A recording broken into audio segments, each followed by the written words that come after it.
Hello दोस्तों, नमस्कार। पार्थिव चीवर से आप सभी का स्वागत है। आप सभी कैसे हैं? आज हम आपको RRB group D important GK GS के पीवाई के क्वेश्चन आए हो, previous year question MCQ based, ठीक, जो आपकी परीक्षा की दृष्टि से महत्वपूर्ण व इंपॉर्टेंट है। ठीक है, ये जो क्वेश्चन है इजी है, ज्यादा कठिन नहीं है। Easy and moderate, easy to moderate है। ठीक, आप क्वेश्चन आसानी से हल कर सकते हैं, आपको अगर पता होगा।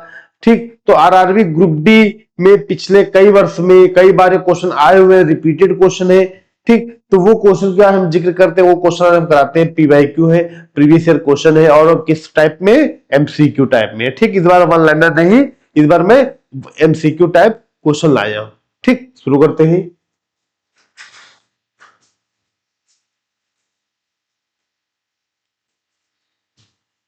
कौन से दक्षिण भारत फिल्म सितारे कौन से दक्षिण भारत फिल्म सितारे औपचारिक रूप से राजनीति में शामिल हो गए हैं?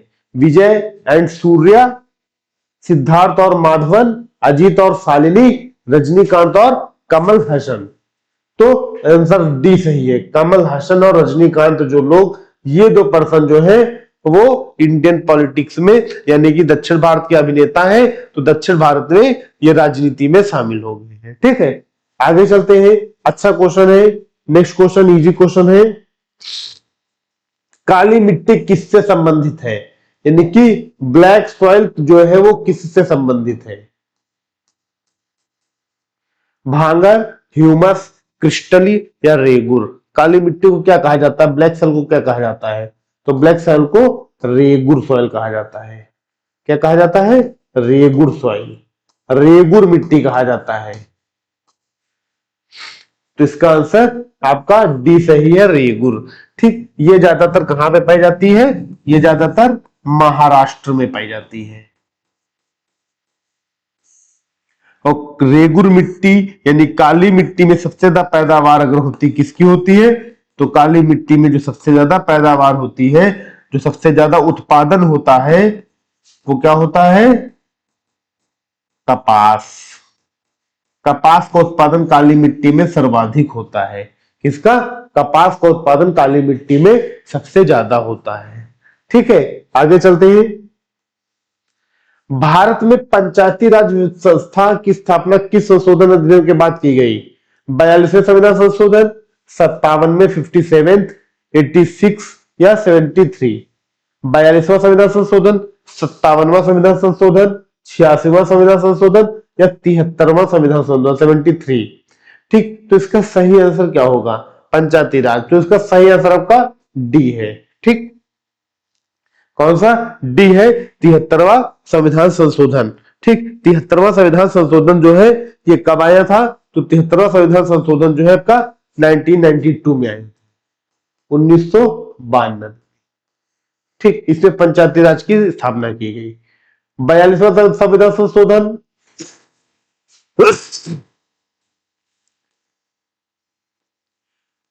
1976 में आया था। 42वां संविधान संशोधन कब आया था?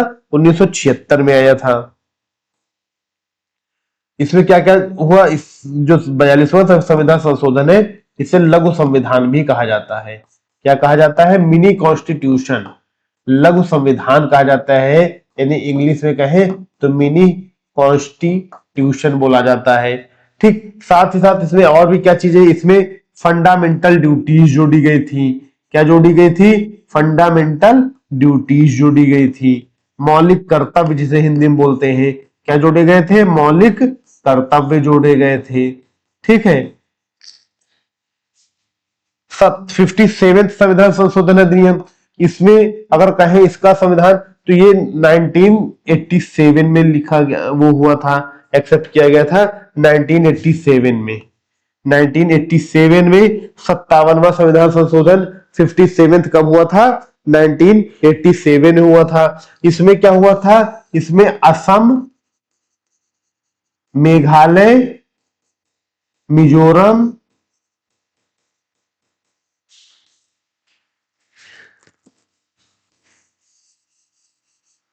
थोड़ा अच्छा से और लिख के बता दें जिससे आपको समझ में आ जाए।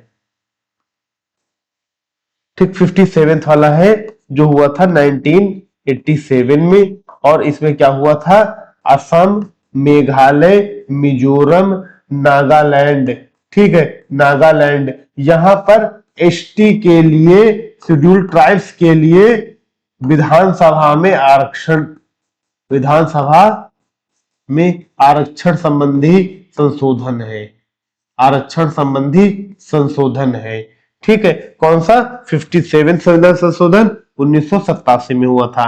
86वां संविधान संशोधन कब हुआ, 2002 में हुआ। और इस संशोधन अधिनियम में क्या हुआ था, शिक्षा के अधिकार को, इसको शिक्षा का जो अधिकार हुआ था, मतलब 86 वाला, तो शिक्षा का अधिकार को किसमें शामिल कर लिया गया, तो शिक्षा के अधिकार को शामिल कर लिया गया मौलिक अधिकारों में, फंडामेंटल राइट्स में, ठीक, मौलिक अधिकार में इसको शामिल कर लिया गया। क्या चीज, शिक्षा का अधिकार को। और 73वां जो आंसर आपका सही है, 73 जो आंसर सही है, तो ये पंचायती राज से संबंधित है, पंचायती राज व्यवस्था संबंधित है, ठीक है। तो मैंने आपको सारे संशोधनों बता दिया। 42वां संविधान संशोधन मिनी कॉन्स्टिट्यूशन, लघु संविधान कहा जाता, इसमें एकता, अखंडता, फंडामेंटल ड्यूटी जोड़ी गई, एकता, अखंडता और धर्मनिरपेक्ष को जोड़ा गया प्रस्तावना में, ठीक, ये सारी चीजें। 57वें में जो पूर्वोत्तर भारत हमारा है, असम, मेघालय, मिजोरम, नागालैंड, वहां पे शेड्यूल्ड ट्राइब जो अनुसूचित जनजाति हैं, उनके लिए विधानसभा में सीटें आरक्षित की गई, ठीक। और 86वां संविधान संशोधन 2002 में हुआ, इसमें शिक्षा के अधिकार को मौलिक अधिकार के रूप में स्वीकार किया गया, ठीक। आगे चलते हैं। गोसी खुर्द राष्ट्रीय सिंचाई परियोजना किस राज्य में संबंधित है, पंजाब, पश्चिम बंगाल, उत्तर प्रदेश, महाराष्ट्र। तो गोसी खुर्द राष्ट्रीय सिंचाई परियोजना महाराष्ट्र से संबंधित है।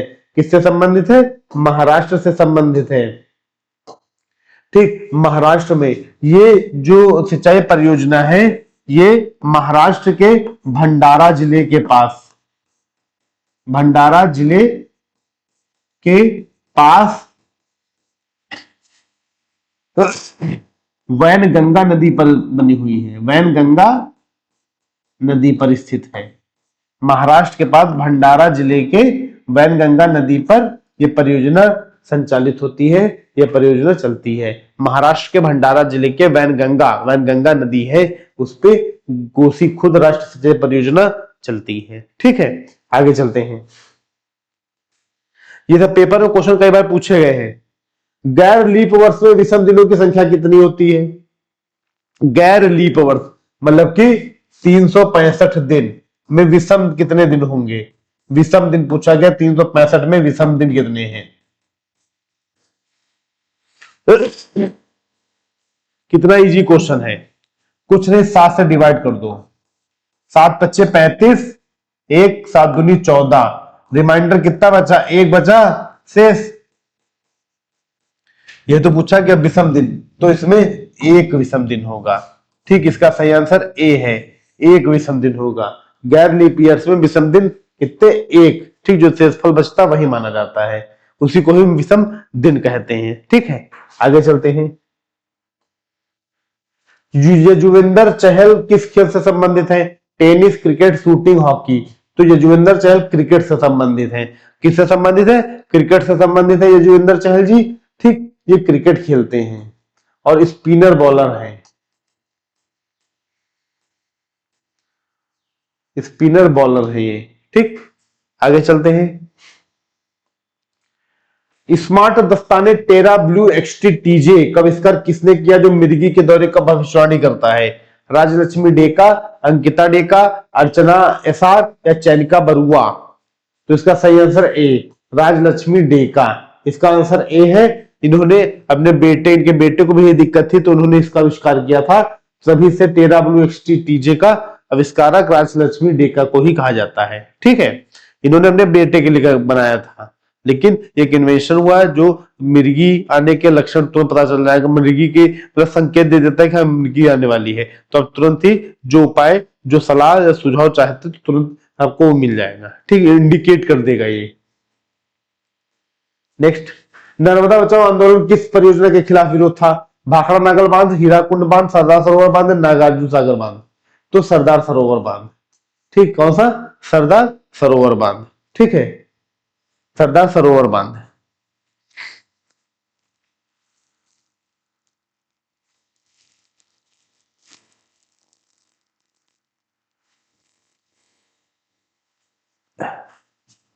आगे चले।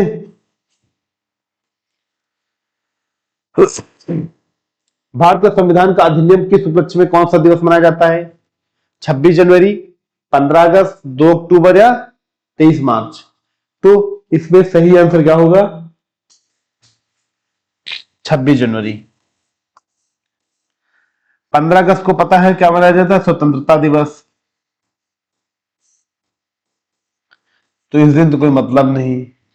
2 अक्टूबर को गांधी जयंती, गांधी एंड लाल बहादुर शास्त्री जयंती। ठीक। 23 मार्च शहीद दिवस। 23 मार्च को शहीद दिवस मनाया जाता है। 23 मार्च को शहीद दिवस मनाया जाता है। तो 26 जनवरी को ही स्वतंत्र संविधान के अधिनियम के उपलक्ष्य में दिवस मनाया जाता है। कब? 26 जनवरी। ठीक, गणतंत्र दिवस जिसे बोलते हैं। आगे चलते हैं।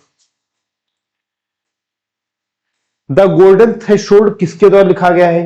सरोजिनी नायडू, रविन्द्रनाथ टैगोर, बंकिम चंद्र चटर्जी, मुल्कराज आनंद।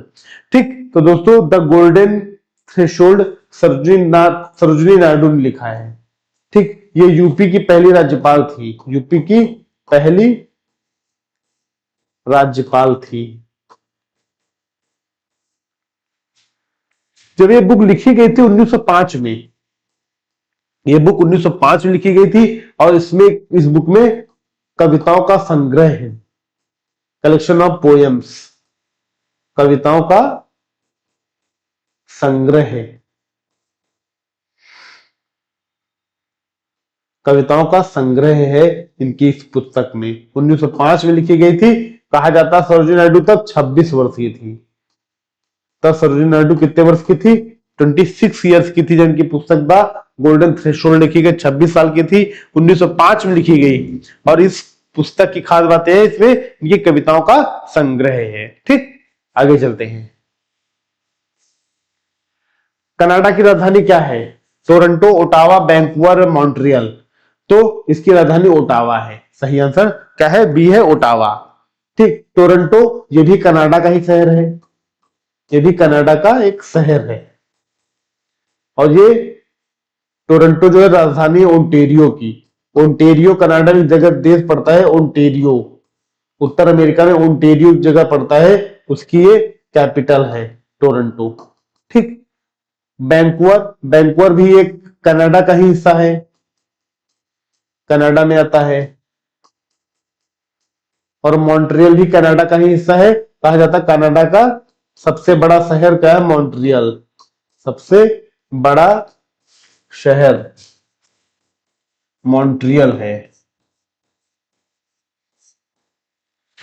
कनाडा का सबसे बड़ा शहर क्या है? मॉन्ट्रियल है। कनाडा का सबसे बड़ा शहर मॉन्ट्रियल कहा जाता है। कनाडा का सबसे बड़ा शहर मॉन्ट्रियल कहा जाता है। ठीक, आगे चलते हैं। तो कनाडा की राजधानी क्या है? ओटावा। और ये सारे शहर कनाडा के ही हैं, बस आगे कोई बगल में, कोई ऊपर, कोई दाएं, इस तरह। ठीक, नेक्स्ट।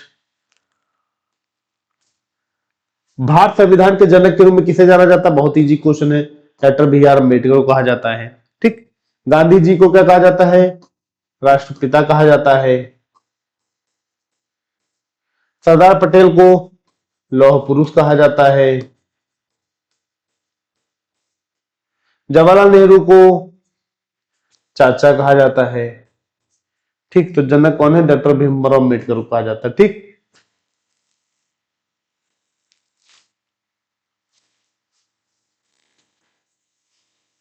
तो थोड़ा तबीयत गड़बड़ है ना, जुकाम उखाम से चल रहा है, मौसम चेंज हो रहा है ना, ठंडी आ रही है, इसकी वजह से समस्याएं धीरे धीरे लोगों को क्रिएट हो रही है। भारत के योजना आयोग के किसके द्वारा प्रस्थापित किया गया? भारत में जो योजना आयोग चल रहा था पहले 1950 में स्थापित किया गया था, भारत के पहले प्रधानमंत्री पंडित जवाहरलाल नेहरू ने। और योजना आयोग गैर संवैधानिक संस्था है, संवैधानिक नहीं है। ठीक, तो योजना आयोग को हस्तांतरित ट्रांसफर कर दिया गया और उसकी जगह पे क्या आ गया, नीति आयोग आ गया। क्या आया, नीति आयोग। कब आया, 2015 में। ठीक, तो आंसर सही है नीति आयोग। ठीक, ये नहीं, ये था, ये नीति आयोग, करेक्ट। आगे चले। और नीति आयोग का अध्यक्ष भी प्रधानमंत्री ही होता है। ठीक, नीति आयोग का अध्यक्ष कौन था, प्राइम मिनिस्टर।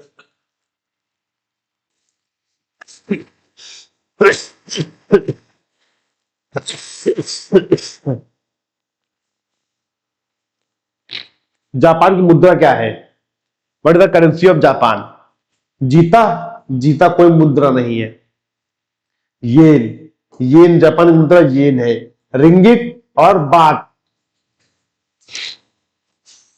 ये बाट नहीं बात है। ठीक, ये कहां की है, रिंगिट मलेशिया की है।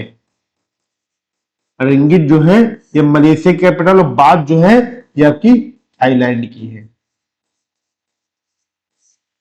ठीक, जापान की मुद्रा पता हो गई क्या है, येन, जापान की मुद्रा येन, रिंगित मलेशिया की और बात आपकी थाईलैंड की है। ठीक, इसी के साथ साथ आपके खुद दो दो तीन तीन कंट्री की करेंसी आपको याद हो गई। ठीक, रिंगित मलेशिया, बात थाईलैंड को, और जापान की येन। ठीक, आगे चलते हैं। डिस्कवरी ऑफ इंडिया के लेखक कौन है, जवाहरलाल नेहरू, महात्मा गांधी, बी आर अम्बेडकर या सरोजिनी नायडू। तो जवाहरलाल नेहरू है। कौन है, जवाहरलाल नेहरू। ठीक, डिस्कवरी ऑफ इंडिया के जवाहरलाल नेहरू हैं लेखक। नेक्स्ट, ऑपरेशन फ्लड किस क्षेत्र से संबंधित है, कृषि, डेयरी विकास, मत्स्य पालन या सिंचाई। तो ऑपरेशन फ्लड डेयरी विकास से। ठीक, मतलब कि दुग्ध उत्पादन।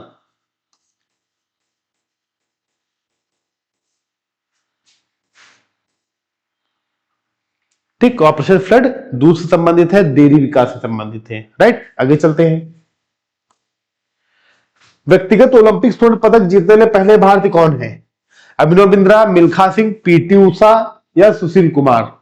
तो मिल्खा सिंह भी नहीं गोल्ड मेडल जीतने वाले पहले है, ना ही पीटी उषा है, ना ही आपके सुशील कुमार है, अभिनव बिंद्रा जी हैं। अभिनव बिंद्रा आंसर है। ठीक, 2008 में बीजिंग ओलंपिक हुआ था। 2008 में बीजिंग ओलंपिक जो हुआ था, इसमें इन्होंने गोल्ड मेडल जीता था। इसमें इन्होंने गोल्ड जीता था। वो किस खेल में जीता था, तो 10 मीटर एयर राइफल, मतलब कि शूटिंग में इन्होंने गोल्ड मेडल जीता था, जो इंडिविजुअल पहला गोल्ड मेडल जीता गया था किसी व्यक्ति द्वारा, भारतीय व्यक्ति द्वारा। ठीक, Abhinav Bindra ji, 2008 Beijing Olympic. Right, आगे चलते हैं। भारत की पहली महिला राष्ट्रपति कौन थी, सरोजिनी नायडू, इंदिरा गांधी, प्रतिभा पाटिल, सुषमा स्वराज। तो प्रतिभा पाटिल जी थी। ठीक, इनका कार्यकाल 2007 से 2012 था। ये 12वीं नंबर की प्रेसिडेंट बनी थी। प्रेसिडेंट ये 12वें नंबर की थी, लेकिन अगर वुमेन में बात की जाए तो वुमेन में ये first prime minister, first president थी, पहली महिला प्रधानमंत्री भारत की थी। और वैसे 12वें नंबर की राष्ट्रपति थी प्रतिभा देवी सिंह पाटिल, 2007 से 2012। सरोजिनी नायडू ये पहली राज्यपाल थी, फर्स्ट गवर्नर, कहा, यूपी की थी। ठीक, Indira Gandhi first PM, Sushma Swaraj first CM, कहां की, दिल्ली की। ठीक, तो क्वेश्चन साथ साथ ऑप्शन में भी जो चीज अब आ रही वो ही बताने का प्रयास है, वो ही बताया जाए, आपके लिए बेनिफिशियल रहेगा। राइट, आगे चलते हैं। इसरो की स्थापना किस वर्ष हुई थी, 1960, 1965, 1969, 1971। तो इसका सही आंसर है 1969, सी। ठीक, 15 अगस्त 1969 को इसरो की स्थापना की गई। कौन किया था, विक्रम साराभाई, विक्रम साराभाई ने इसरो की स्थापना की थी। इसरो की स्थापना विक्रम साराभाई ने 15 अगस्त 1969 को किया था। ठीक,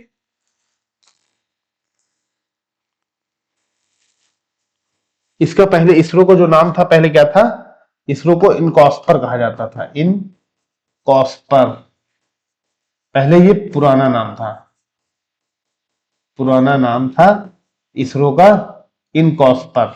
अब ये जो है हट गया है, इसकी जगह पे इसरो शब्द को होता है Indian Space Research Organisation, ISRO.